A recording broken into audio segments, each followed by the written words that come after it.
Hello, all of my small form factor enthusiasts. It's Chris from the Small Form Factor Gurus Discord, and today I've got a build guide for the Formed T1 version 2 reference model. I'm going to be going through a quick unboxing here.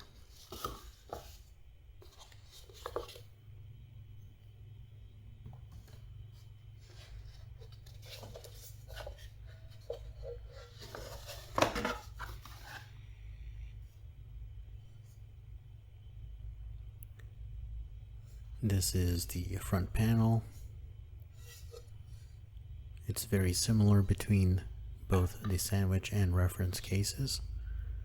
This is the rear back panel.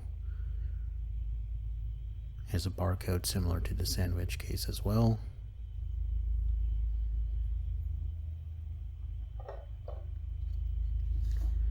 This part may differ depending on which package you have.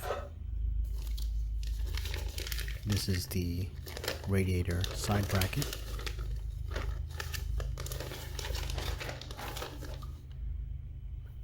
You should also have what appears to be two side panels. This is the steel side panel, and with it you should have another aluminum side panel. And this one will have holes for motherboard standoffs, which we'll go into later. In the last layer, you should have the interchangeable top and bottom panels.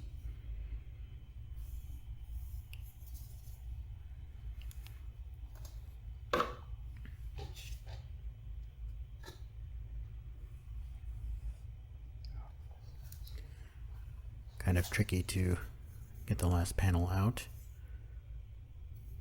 Now, these slots will be empty and you'll only have one side strut, as you can see here. I forgot to unbox the PSU bracket, but double checked to make sure you've gotten everything out, including the hardware packet. The hardware packet contains all of the screws you'll need. You should also have a PSU extension and the front power button.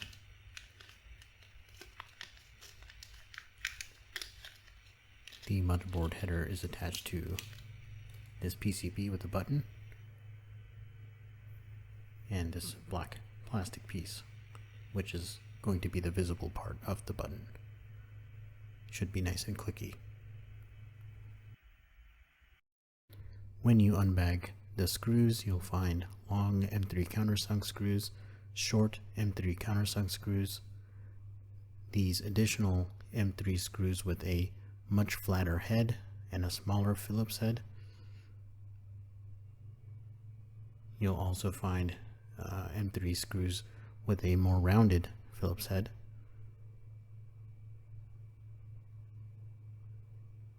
In the bag you'll also find motherboard standoffs, 4 case feet,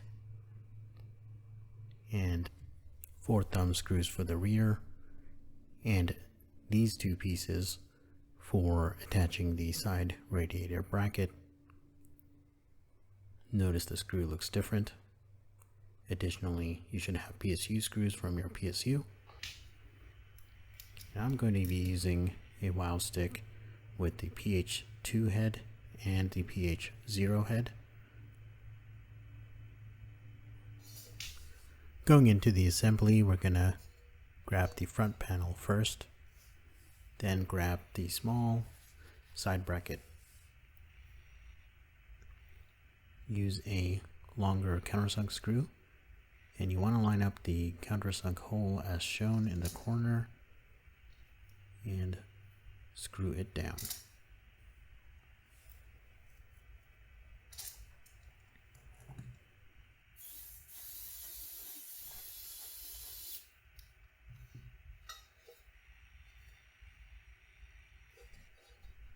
Next, you want to grab your front power button and 2 small countersunk screws. You want to position the black piece into the hole. You can use either one. Make sure it's seated in. As you can see, it is fully into the hole and should protrude slightly from the outside. Next, you want to position the PCB of the front button and use the 2 countersunk screws to secure it.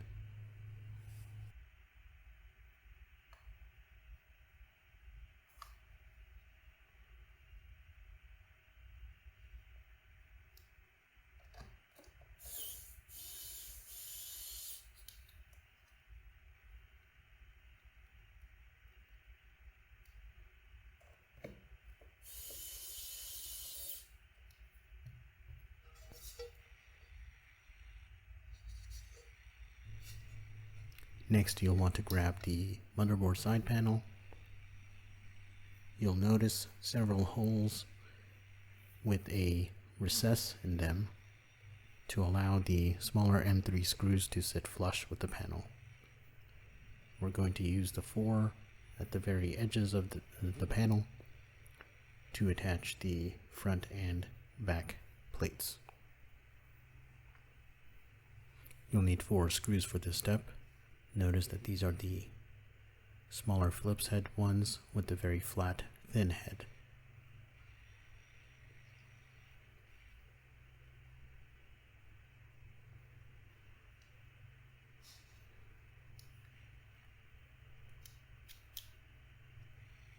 Swapping to my smaller Phillips drive here.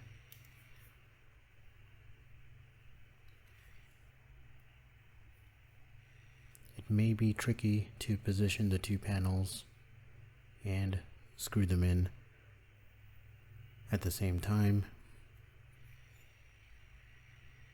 They will go into these 2 holes.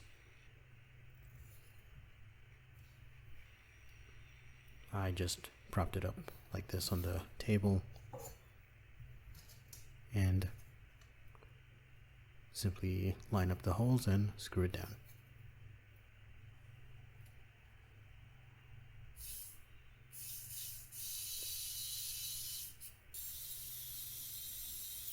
Once you've got one of the panels on, it gets a little easier to balance this piece on top of the other panel to screw it down. Notice we're using these 2 holes on the front panel.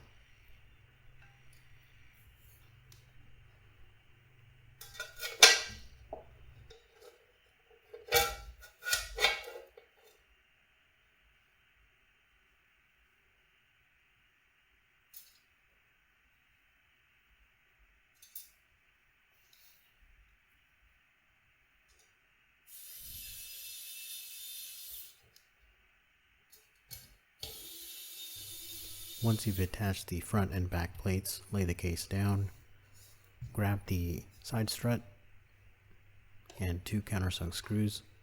Notice the notch at the back of the side strut. This will go over the rear panel.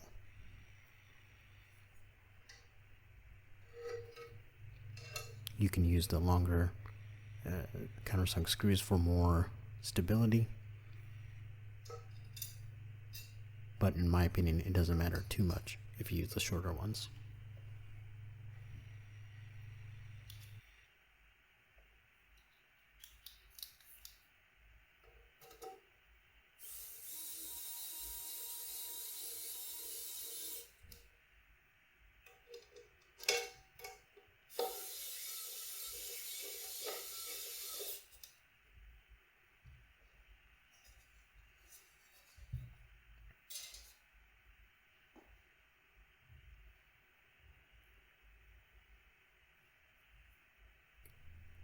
Next step is to attach the motherboard standoffs. So grab 4 of the nylon standoffs and 4 of the smaller Phillips head M3 screws.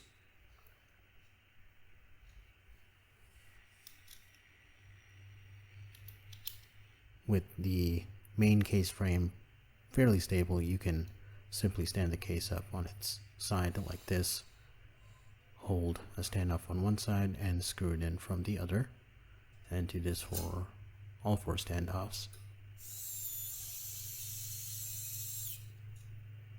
The one near the PCI slots is the trickiest one, just because it's a little cramped.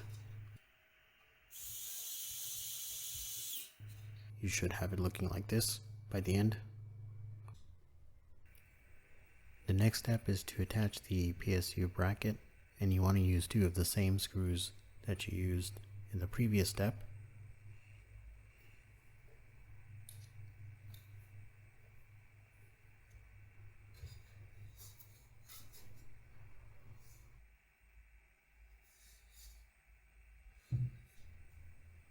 Similar to the motherboard standoffs, I found it easy to hold the bracket on one side with one hand and screw it in from the other.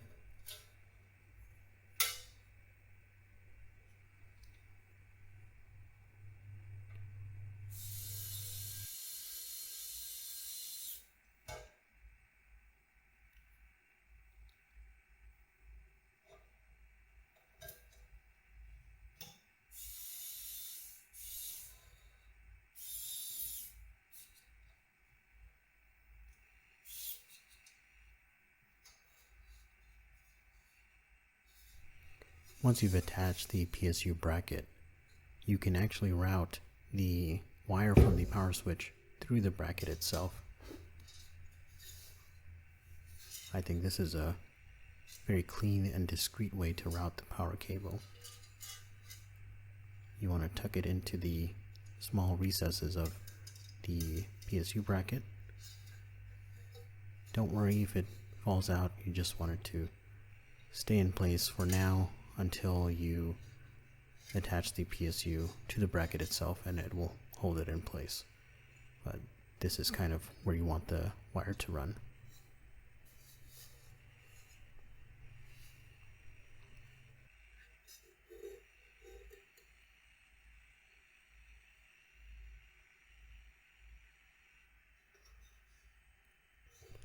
Now you might notice these small scratches in the anodization on the back plate here. This was due to a poorly fitting I/O shield. Some of them have these little nubs that will rub on the anodization, and they're just a bit too big. I used some pliers to give it a little squeeze all along the edge. I've already done this, but you can do that here with some pliers. I like to go around each nub and give it a little squeeze. After that, it should fit much better and snap more easily into place. If you have a pre-installed I/O shield on your motherboard, you probably won't have to worry about this. Now, I do recommend preparing your motherboard ahead of time. Install the cooler, install any M.2 drives, install any mounting hardware for your cooler, install your RAM. Just get the motherboard as prepared as you can, as it's really not easy to access the rear of the motherboard once it's in the case. Next, to secure the motherboard to the case, you'll want to grab the M3 screws with the rounded head. They're just slightly rounded, they're not countersunk. These are the ones you want to use.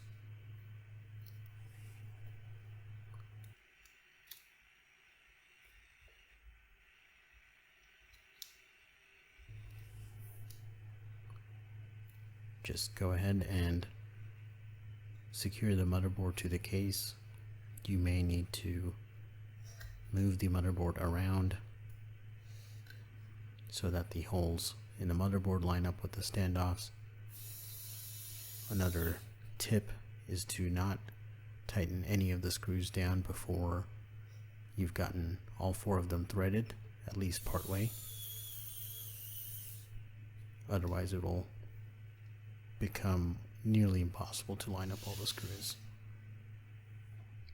The formed T1V2 reference case supports both mini ITX and mini DTX motherboards.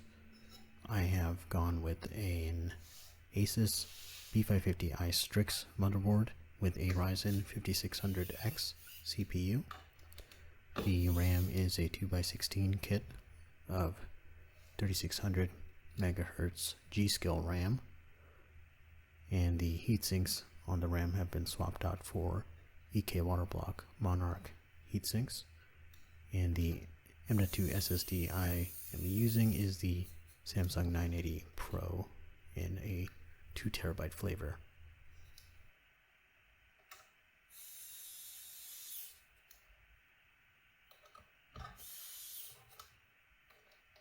You may be tempted at this point to install your cooler, and I'll be using the Noctua C14S, but for this cooler and maybe some other ones, you won't be able to access your power connectors, so I recommend you pre-install them before installing the cooler. I've got P-slates unsleeved cables here. At this point, I think it's a good idea to install your front power switch that's already been routed. Just plug it in. I think it's also a good idea at this point to install the PSU.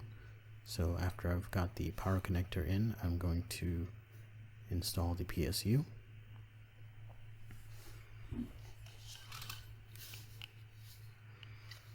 Going to be using a Corsair SF750 Platinum. I guess it only comes in Platinum. Again, your PSU screws should be included with your PSU, so don't be surprised if they're not in the bag.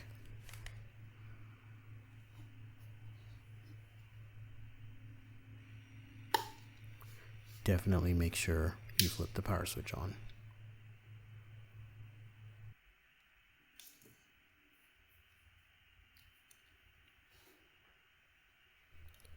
I've oriented the PSU fan to intake from the side panel.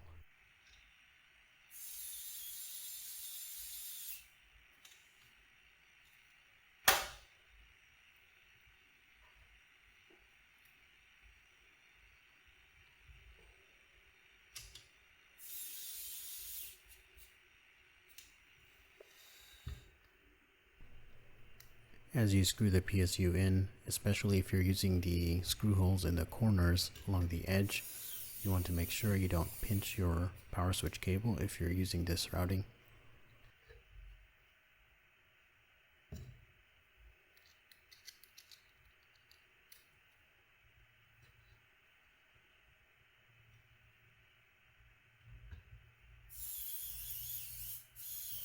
As you can see, once the PSU is in place, that cable's not going anywhere, and it gives a very nice clean appearance in my opinion. The next step is to install the PSU extension cable. It is 90 degrees at the inlet.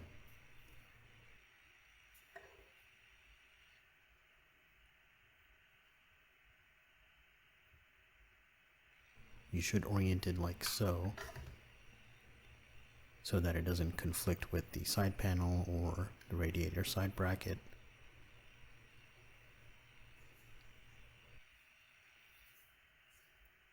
You'll use 2 countersunk screws to install the PSU extension, like so, then tighten it down until it's snug.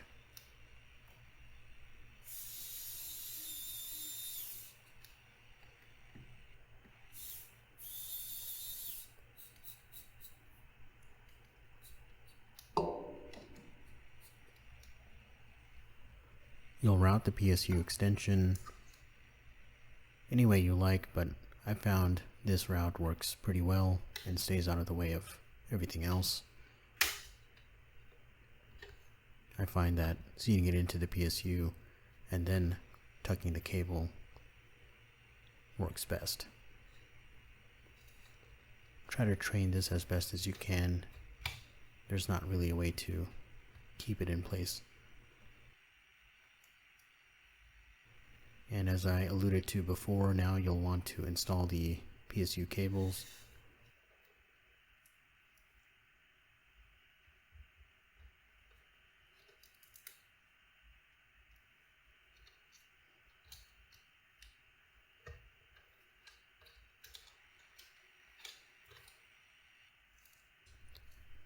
The motherboard cable is a bit trickier as we're in pretty tight spaces here. You'll want to route both of the motherboard cables and the CPU cable and plug them in. I really like the P-Slate custom unsleeved cables as they're much more trainable than some of the others I've used. Some of the other unsleeved cables can be a bit springier and doesn't want to stay in the shape you squish them down into. But the P-Slate cables do work fairly well for this. Right now I've only got the motherboard and the CPU cables in. I'll install the GPU cables in a later step. But once you've plugged both ends of the cables in, you want to squish them down, really train them, and really get them out of the way of the GPU that'll go in here later.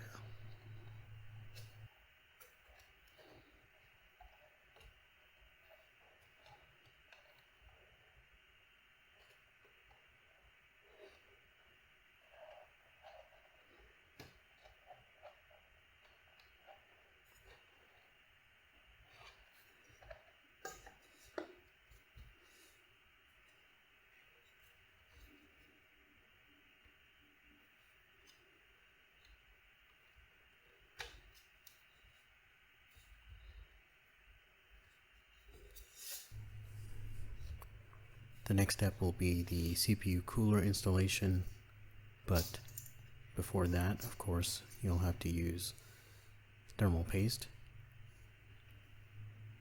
I'm going with Noctua thermal paste here, and I know I'll catch some flack for this, but I've always gotten into the habit of putting a small dot of thermal paste over the CCDs and the IO die. I can never remember which side the 5600X has its chiplets, so I end up putting 3 dots. No big deal.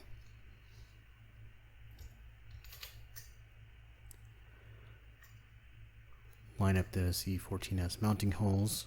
You can orient it with the heat pipes pointing backwards, but it does interfere with the PSU extension, so you might have to have it dangling outside of the case if you want to use it in that orientation.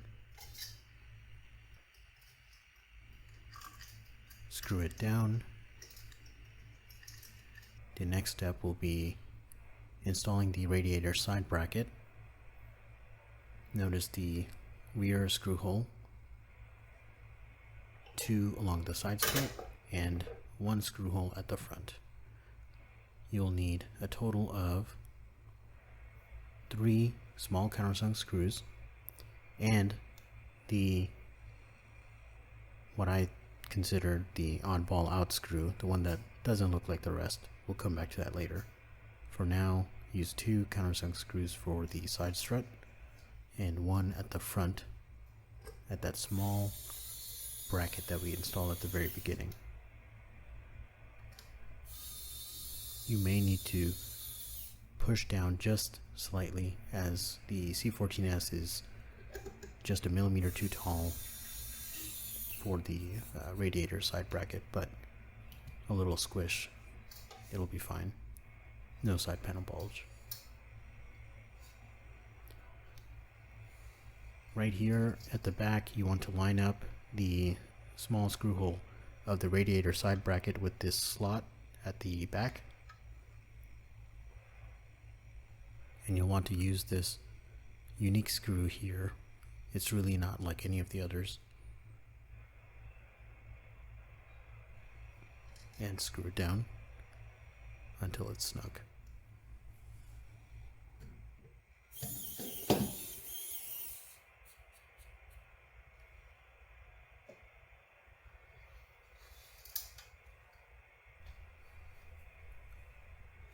Now once you're done with the side bracket, you can install the CPU cooler fan.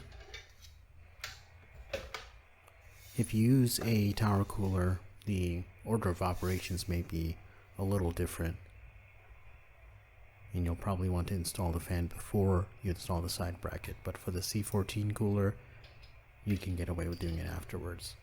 Here I'm installing the fan extension cable, as the Chromax fans have comically short cables.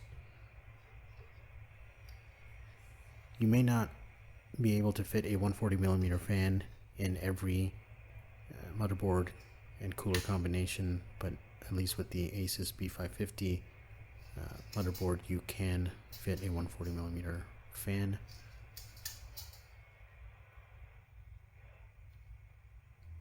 I have the fan installed in exhaust configuration. I've done some testing in exhaust and intake, as well as different positions of the case and different coolers, and I can go over the thermal data in a later video. I'm installing the clips here for the 140mm fan.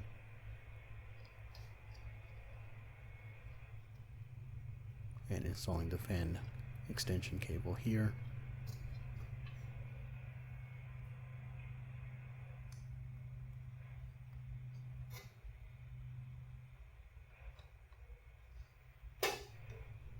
The use of the side radiator bracket allows the installation of an additional case fan, which is recommended to run an exhaust.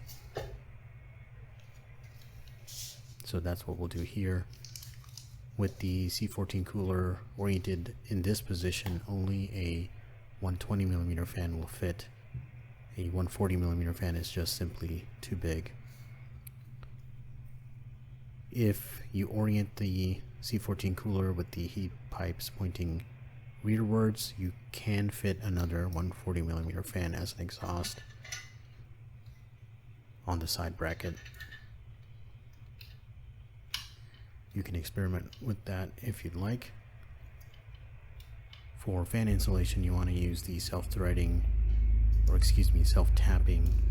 fan screws. You don't really need to use 4, I'm only going to use 2 in this video. Life's too short to use 4 fan screws.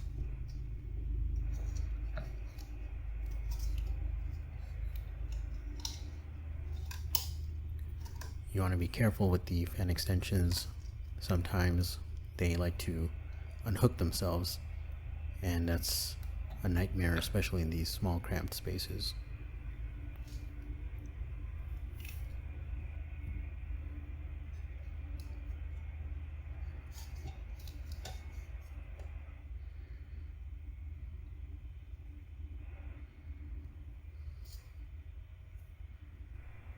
If you've never used self-tapping screws on fans, don't worry, it feels like it's really tight and things might break, but the fans are designed for this. Just go ahead and crank them in.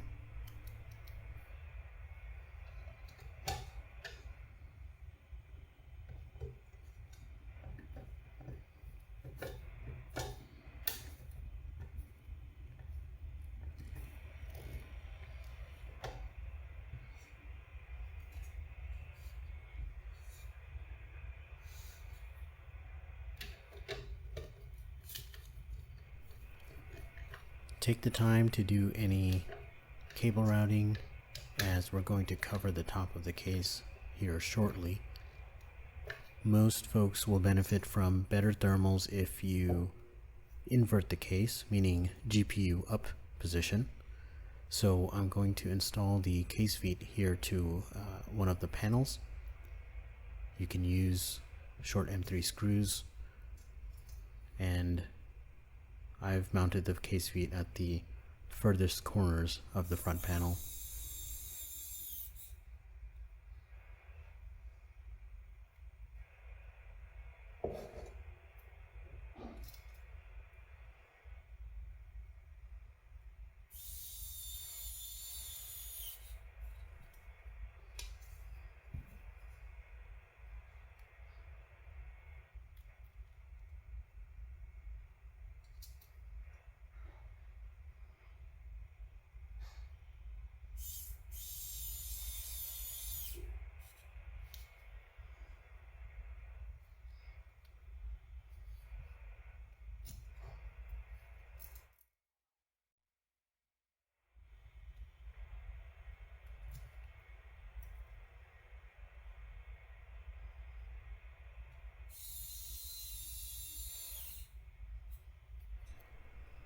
Once you've installed the case feet in sequence, position the top panel like so.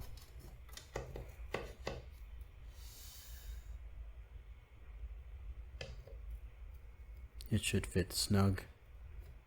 Very little, if any, space between this panel and the front panel. And the top panel or bottom panel, as the case is invertible, secures with two M3 thumb screws at the rear.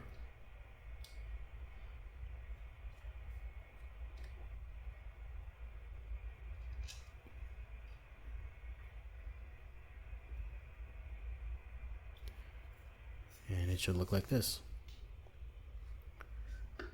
You'll want to route the GPU cable at this point. I'm struggling a bit here. Again, you want to make sure, whether you use custom cables or not, that the cables are really tucked away, zip tied up, trained, so that they don't block any airflow, especially if you have a Founders Edition GPU. You really want to make sure nothing hits that rear fan.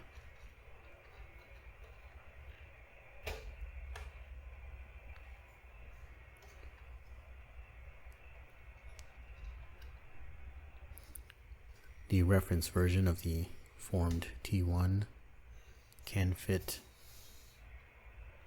reference model GPUs. That typically means 2-slot GPUs up to 320 millimeters in length, 112 millimeters high. If you have a GPU that does not have the angled 12-pin connector like the 3080 Ti, you'll have to use 180-degree adapters. To secure the GPU, I'm again using the same screws we used for the motherboard, the M3 Phillips head screw that is rounded, not the countersunk. One screw should do. The GPU is not going anywhere.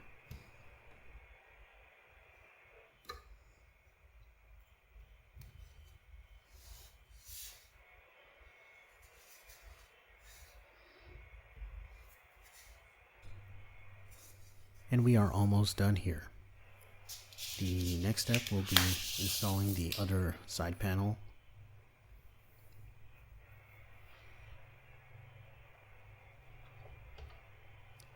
Slot it into the bottom panel and then grab the top panel. Again, train the cables down so you have no bulges.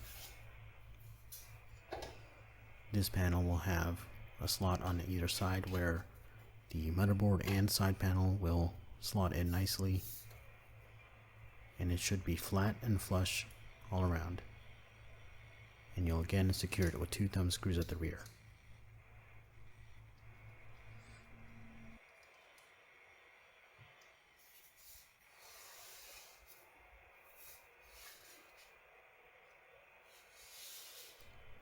At this point, the case is finished. All the components are in and all the panels are closed. But I'll show you one fun tip I've discovered, and that's the horizontal orientation. What you'll need is the case feet from the case, the same ones that were included in the box, but grab yourself some 10mm M3 grub screws, sometimes also called set screws. They happen to have a hex drive on one side, and you can simply insert the hex drive into the set screw like so. And what you'll want to do is drive it into the case feet.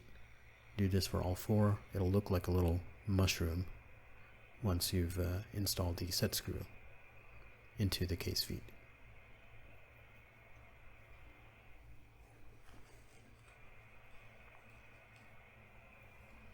Go ahead and do this for all 4 feet.